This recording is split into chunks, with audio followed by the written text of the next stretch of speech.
Okay, so let's talk about co-sleeping. Now, I'm really aware this can be a sensitive topic because if you have a baby that is up a lot in the night and you are not getting your sleep, it can be very frustrating, and sometimes you just have to co-sleep in order to try to get some sleep so that you can function the next day. So I'm going to walk you through kind of what we have done from co-sleeping to not co-sleeping. You can take or leave what you like, what works for you, but hopefully you can learn some things through what we've learned. So with the first baby in the hospital, we were so excited to have her, and we were just holding her all the time. We told her to sleep and just all the snuggles and the kisses, but this ended up meaning that it was really hard to get her to sleep in her own bed because she was so used to being held all the time. So we just ended up embracing co-sleeping as what we were going to do.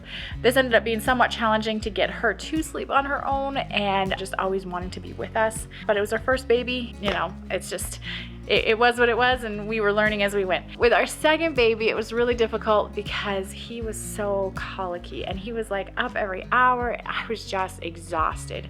And in that case, I totally understand you moms. If you have a colicky baby that is just not sleeping, they're up every hour or more than every hour, you have to find a way to cope. And so he ended up again being co-slept just because I was so exhausted. I don't think I've ever been so tired in my life. That was more out of being an essential, right? Now, after 2 babies co-sleeping, I really started to realize that I was getting tired, and I was like, I just cannot do this anymore. I need to have my sleep. I'm tired of feeling like a zombie all day. And so with our third baby, we were really like, okay, what do we need to do? How do we get him sleeping in his own bed? I really need my sleep back. I want to function. I want to feel like a regular human being. And so basically I ended up brainstorming and deciding we were going to make a little bassinet right beside the bed. It was like, I need as little friction as possible to put him back in his bed so I don't end up falling asleep with him. Dallas built a stand. We had this little bassinet, and it was right at the level of the bed. So he was right there. I could see him without having to get it out of bed or really even get up. And I was like, this is basically co-sleeping, but he still has his own space. He's right next to me. I can still sleep in my own bed.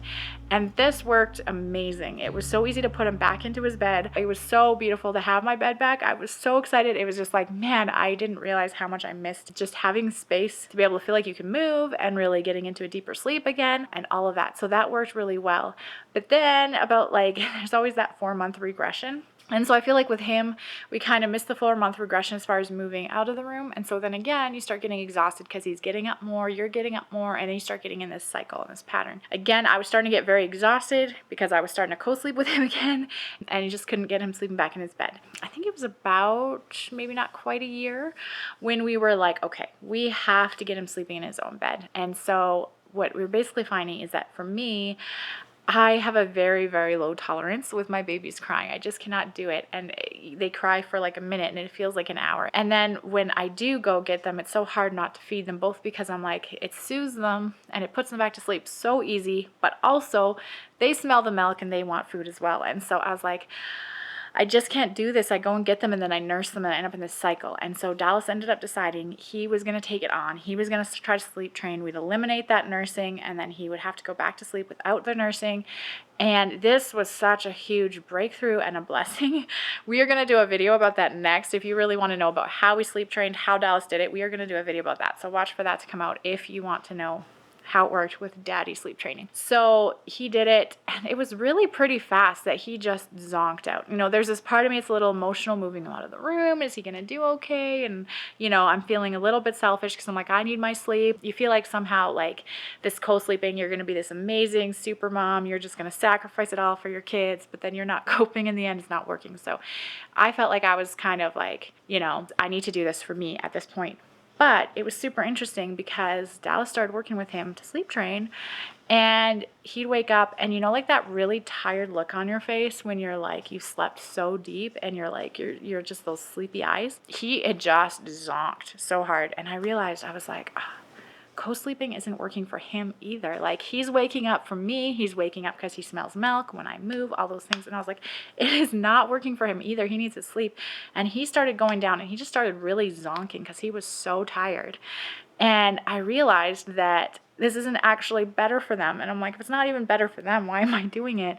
They need their sleep. They need their space too. And that was really this shift in my mind to think that I thought I was sacrificing and doing somehow the superior option when in reality it was actually really bad for both of us. So we started to get him to sleep, and he became like so easy as far as one of our best sleepers, because you would just put him down, he'd play, and then he'd go to sleep.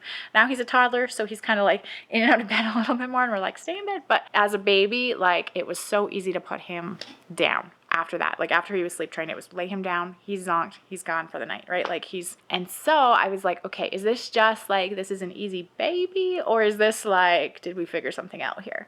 So with our fourth baby now, we've had an opportunity to try this a second time.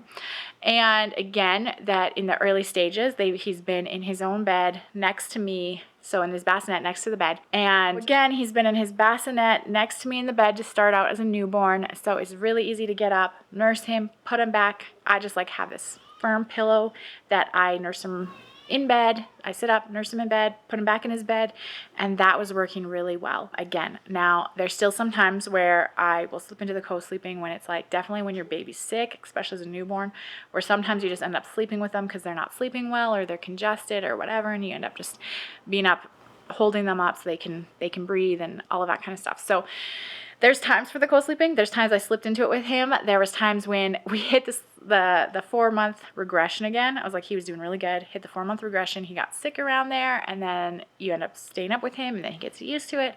And I was like, oh man, we are hitting into this again. He is co-sleeping. We decided we weren't doing this. I'm in a co-sleeping rut again because he's not sleeping. Now we've gotten to the cycle again. And so again, at this point, 5 months, Dallas decided, okay, I'm going to try to sleep train him again. We're going to see if it works. This time it was, 5 months instead of about a year.